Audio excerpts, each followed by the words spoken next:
Kids who accidentally destroyed their parents' marriage. What's the moment you realized it was your fault?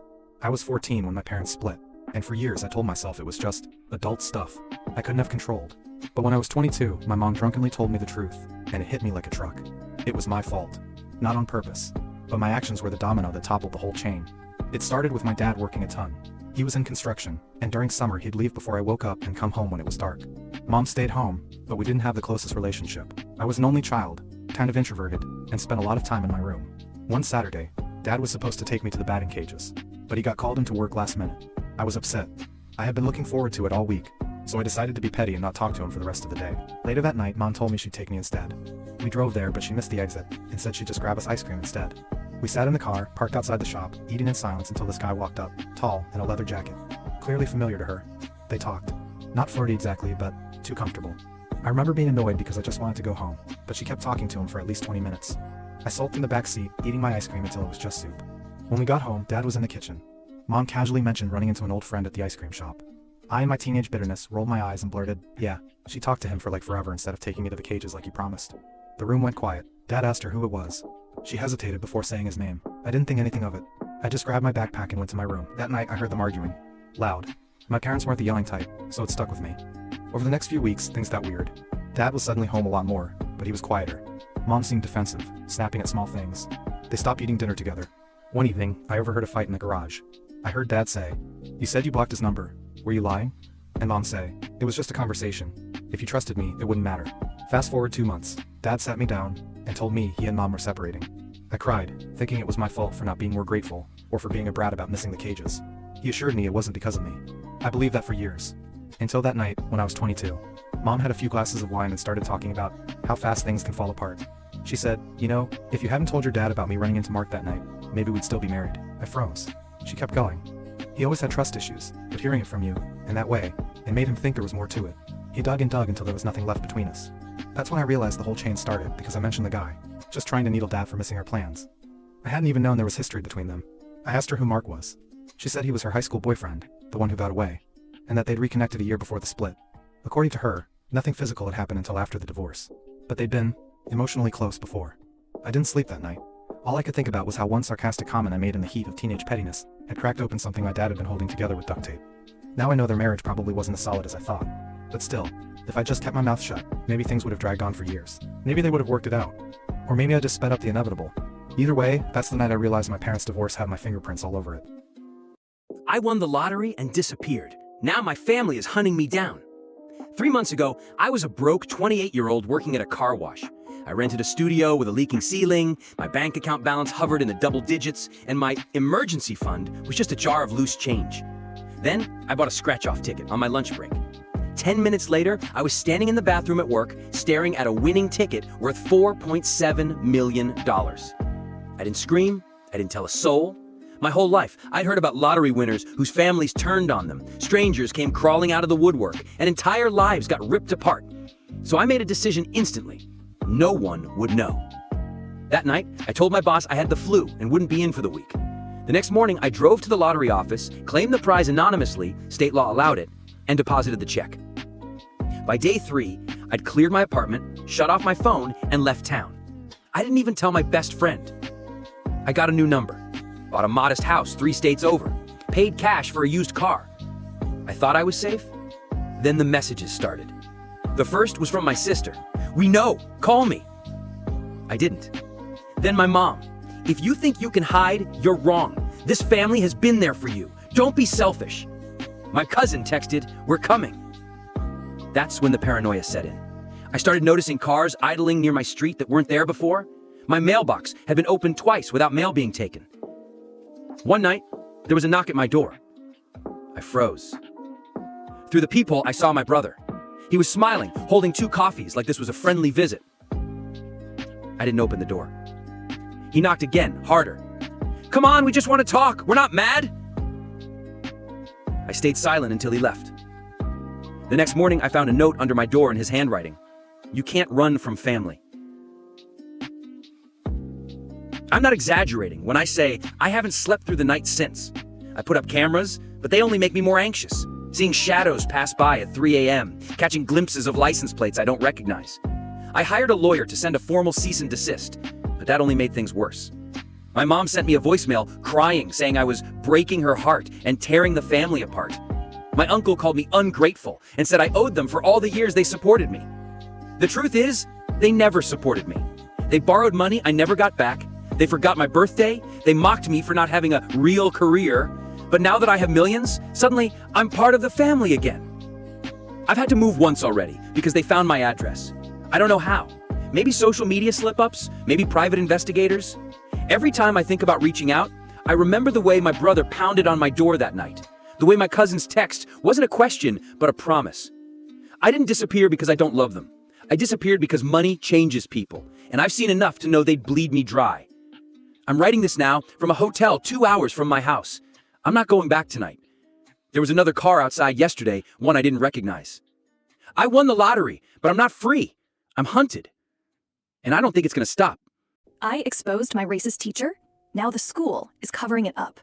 I'm a senior at a small high school in a very old money town. I've dealt with microaggressions from teachers before. Stuff like, wow, your English is so good. I was born here. But this year, one teacher went way past that line. Let's call him Mr. White. He teaches history. First red flag was on day 1 when he referred to slavery as a necessary evil in its time and looked right at me while saying it. I told myself not to make waves, but it got worse. He'd make jokes about immigrants taking jobs, call the civil rights movement overblown, and once said the N-word while reading aloud from a text, but with this smug little smirk like he wanted a reaction. The breaking point came in February. We were discussing immigration policy, and he pointed to me in front of the whole class and said, "Why don't you explain why your people come here in the first place?" Everyone went silent. My face burned. I mumbled something about my family being here for generations. He laughed and said, "Sure they have." I went home and cried. Then I decided I was done letting it slide. I started recording our classes. In less than 2 weeks, I had over an hour of audio, him making racist comments, downplaying the Holocaust, mocking other students' accents. It was blatant. I took it to the principal. She listened to part of it, her face unreadable. Then she sighed and said, "This is serious, but you shouldn't have been recording without permission. That complicates things." I reminded her there's no expectation of privacy in a public school classroom. She nodded but said, "The school board won't want to make a spectacle." 2 days later, Mr. White called me into the hallway. He said he'd heard I had concerns and that people like me are always looking for reasons to be offended. I didn't respond. That afternoon, I got called into the office again, this time with the principal and the superintendent. They told me they'd spoken to Mr. White and he'd agreed to be more sensitive, but that I needed to move forward in the spirit of reconciliation. No suspension, no investigation, he's still teaching like nothing happened. The worst part, I got called a snitch by some classmates because Mr. White has been at this school for 20 years and is such a nice guy to the kids he favors. Someone even shoved my locker door closed on my hand last week. I tried going to the local paper anonymously, but the reporter told me the school denied everything and called my recordings out of context. So now I have hours of proof, a teacher who feels untouchable, and administration that's more worried about reputation than reality. I'm graduating in a few months, but I can't stop thinking about the kids who will be in his class next year.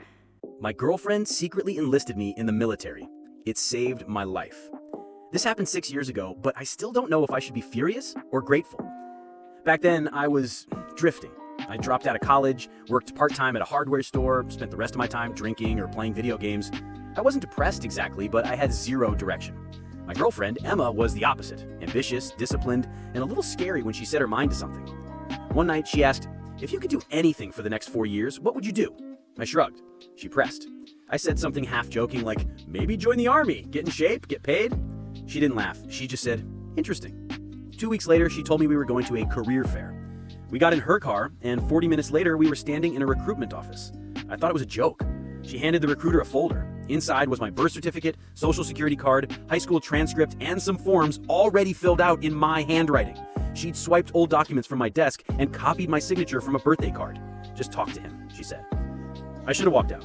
Instead, I let the recruiter give his pitch. I took the practice ASVAB. I scored well. He told me I'd qualify for a bunch of technical fields, good bonuses, full benefits. Emma was beaming. I was confused. Over the next month, she kept pushing. I told her it was insane. She said I had no plan, no savings, and nothing to lose. She dangled the idea of travel, of becoming someone you're proud of. I hated that it made sense. Somehow, I ended up signing. 6 weeks later, I was on a bus to basic training, wondering what the hell just happened. The first months were brutal. 5 a.m. runs, drill sergeants screaming, every muscle in my body on fire. But somewhere along the way, something shifted. I lost 30 pounds. I stopped smoking. I could run 5 miles without dying. I learned how to push past limits I didn't know I had. My first deployment was overseas in a non-combat role. I made friends I still talk to every week. I got certifications that later landed me a great civilian job. I started sending money home, building savings for the first time in my life. And then, the twist. About a year in, I found out Emma had cheating on me while I was in training. Not just once, an ongoing thing with a coworker. She broke up with me over email saying I'd changed too much and she didn't recognize me anymore.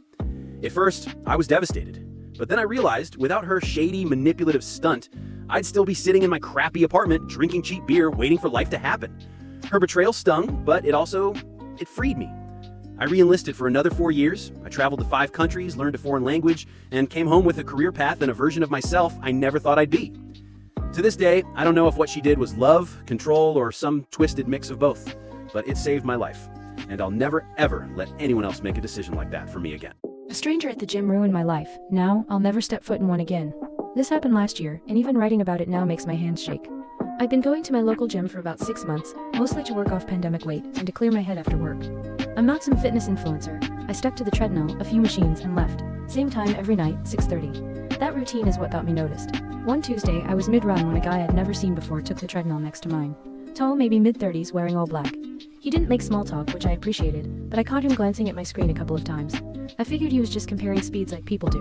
When I finished and grabbed my bag, he stepped off his treadmill and said, "You come here a lot, right?"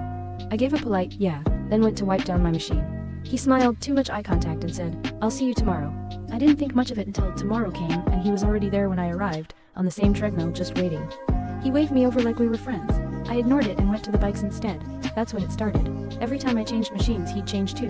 I left after 20 minutes, and as I was unlocking my car, I heard, "You didn't say goodbye." He was leaning against the wall by the entrance. I laughed nervously, said, "Sorry, I'm in a rush," and drove off.